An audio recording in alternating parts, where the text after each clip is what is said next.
Oh, dude, here we go. Here we go. So, this is pretty disgusting.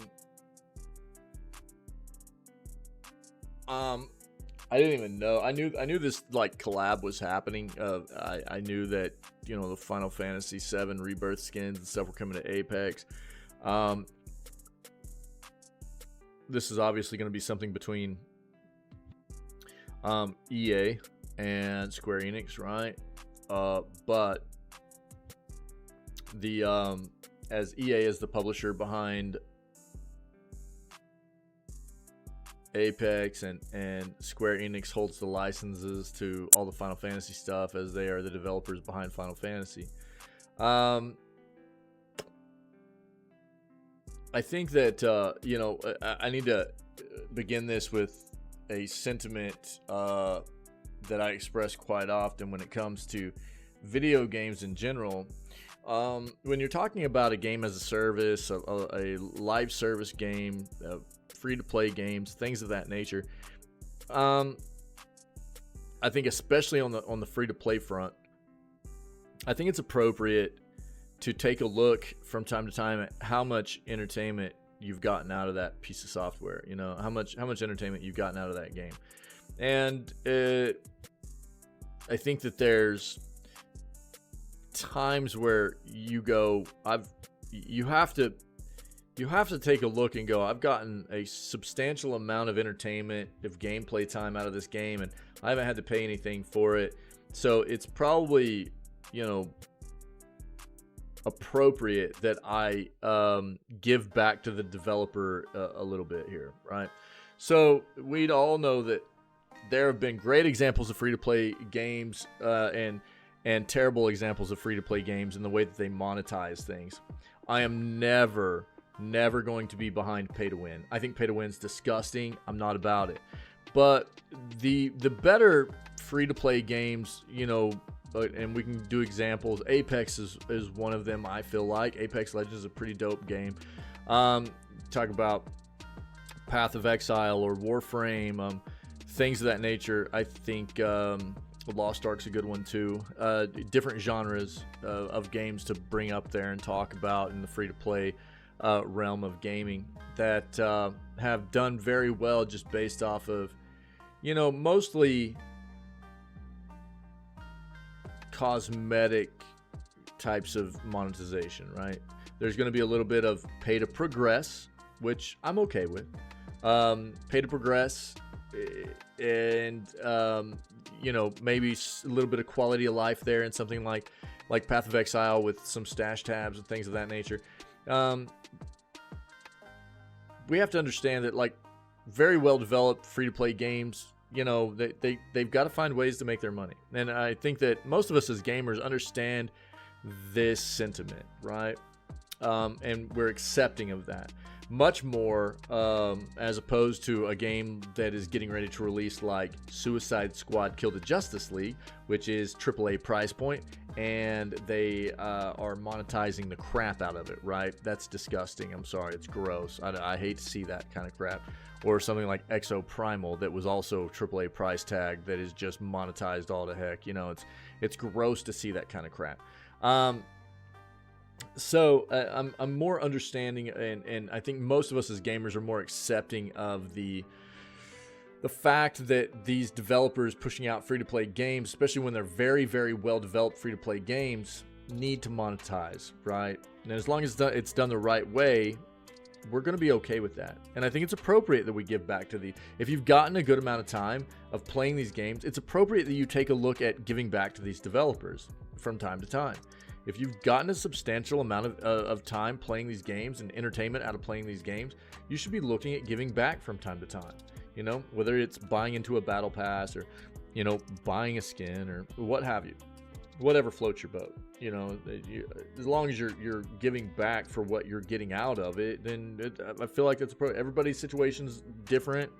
Everything's a bit relative to your own personal situation as far as how, you know, you are financially, you know, and stuff like that. But it's appropriate to give back if you're getting a good amount of entertainment out, right?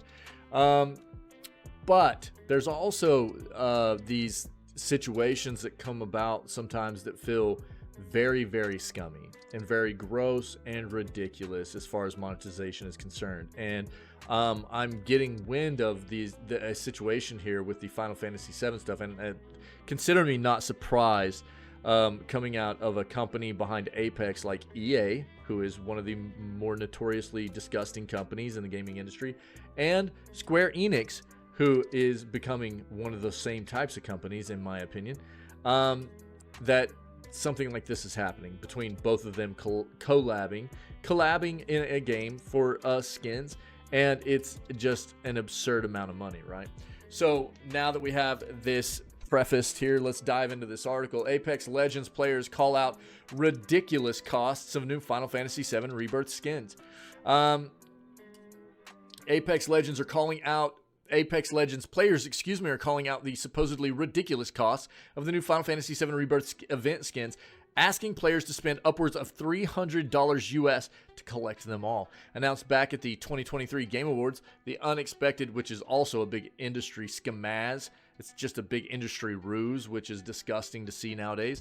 The unexpected crossover between Apex Legends and Final Fantasy is finally arriving in the game on January 9th, so that was 2 days ago, with 36 cosmetic items being added in the popular Battle Royale with various weapons and Legends skins, chief among them. There's a lot for players to look forward to. However, the crossover brought something new. Many of the items are only available through event packs, and players are calling out Respawn as a result. Respawn and EA need to be called out here. Respawn as well, agreed. Respawn has done some pretty terrible stuff as of late in some of their games. They're the ones that have done the Jedi games as well, which are disgustingly gross. They've released unfinished products. It's terrible to see, and I've been pretty outspoken about Respawn as well, but Respawn is the developer, EA is the publisher, Square Enix as their collaborative partner here. It's all gross. Do they all need to be called out here? In order to get all of the event skins, you'll allegedly need to spend upwards of $300. Unlike previous collection events, in which if you wanted to get the collection heirloom, you'd need to buy all the event items, which would require players to spend around $160. Things are a bit different this time around. This time, the heirloom, the Buster Sword R2, R5, can be obtained through the event packs, but with a very small chance of being able to unbox it with only a 1% chance. There's your gamba. There's your gamba. Players on the Apex subreddit have seemingly done the math. They have found the odds of actually pulling the Buster Sword appear to be extremely low. If a player were to purchase 30 packs, their chance of getting the Mythic is 3.4% according to the study. So if you want a near guarantee you'll get the heirloom, you'll need to spend upwards of $300 to get the Mythic, and players aren't happy with the cost to get it.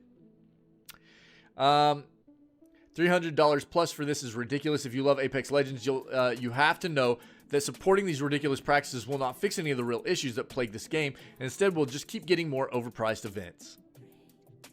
Absolutely. Very well stated, Macro. I like it. If you love Apex Legends, you have to know. Yeah, that's what we just read, right? So,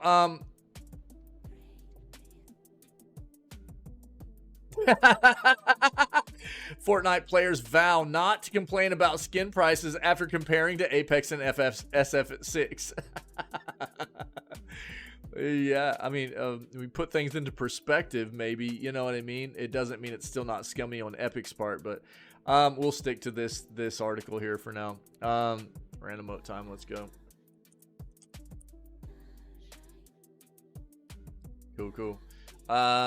So it's a bad look. Again, I think most of us as gamers are accepting and comfortable with the fact of understanding that developers are going to need to make money on free-to-play games, but there's an acceptable way to do it, an appropriate way to do it, and then there's an absolutely disgustingly scummy way to do it, which is what this feels like. But I mean, what do you guys expect? You know, I talk about this all the time. Second.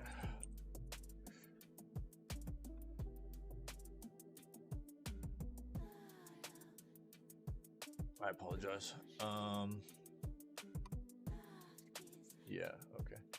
I talk about this all the time, and you know, they're are a large number of massive corporations in the video gaming industry that don't deserve to be supported, right? And this is just another example of why, you know, we're talking about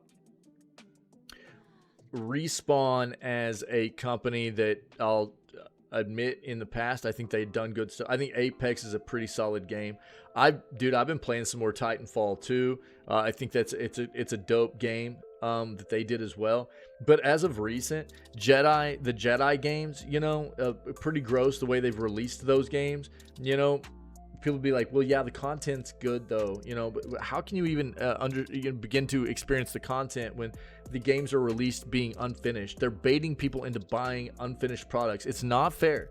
You know, this should not be something that we allow to happen and that we should be comfortable with.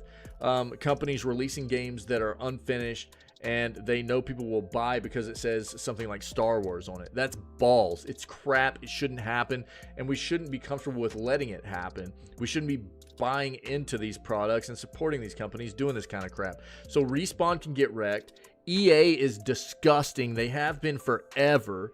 They're terrible. EA is the publisher here, right? If I remember correctly, right, it should be EA under Apex. Let's make sure here.